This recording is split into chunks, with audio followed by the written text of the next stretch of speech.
more living foods and fresh juices. The juices are critically important. Now, the juices are very, very controversial with traditional scientists. One of the gentlemen that was my mentor many years ago was a guy by the name of Ragnar Berg, who won a Nobel Peace Prize in biochemistry. He was a German guy.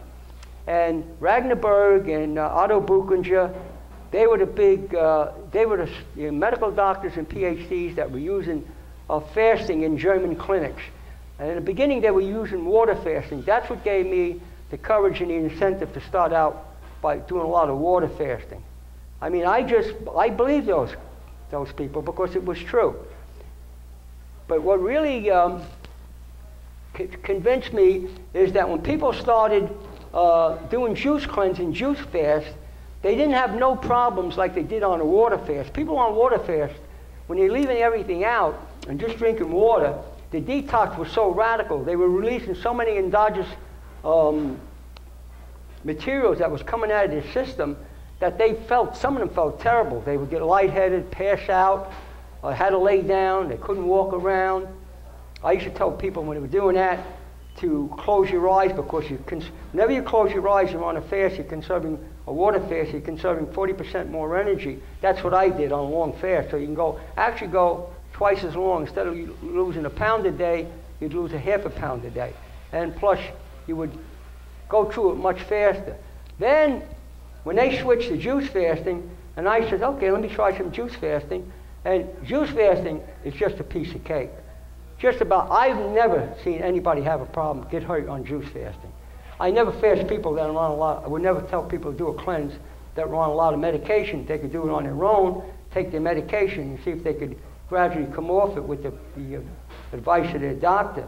But there's plenty of people who have lived on juices for a year, like Dick Gregory, and Barbara Moore was an Australian doctor that ran from California to New York on juices. She drank mostly fruit juices, and she took a few supplements. That's a fact. You can go on the internet and check it out.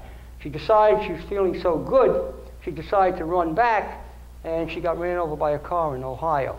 So I have fasted on juices over 100 days a couple times. You can go much longer.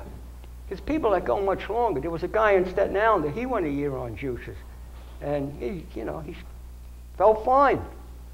If you feel like you need more juices rather than 6 juices a day, you can drink 9.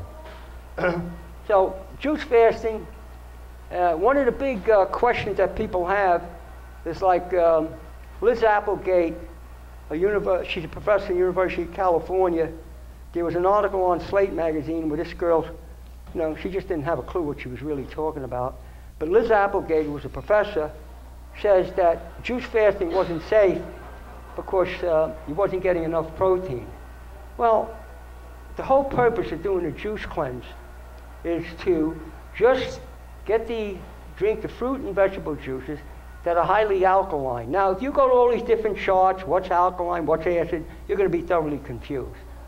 A lot of people, what they're measuring is the endogenous material that's coming out, so they think certain things are acid. But once you go on to a juice cleanse, your pain disappears. A lot of things start to disappear. Plus, the whole purpose of doing a juice cleanse is the term that Otto Buchinger term was autolysis. To autolyze your own endogenous waste, your own weaker and dying cells, so you're recycling your own protein. That's the good part about it. That's not the bad part about it. It'll start to break down tumor, cysts, Wrens, fat cells, aging cells. It'll break down aging cells. So that's the good part. They won't get that. They don't believe that. They think you have to be eating protein all the time.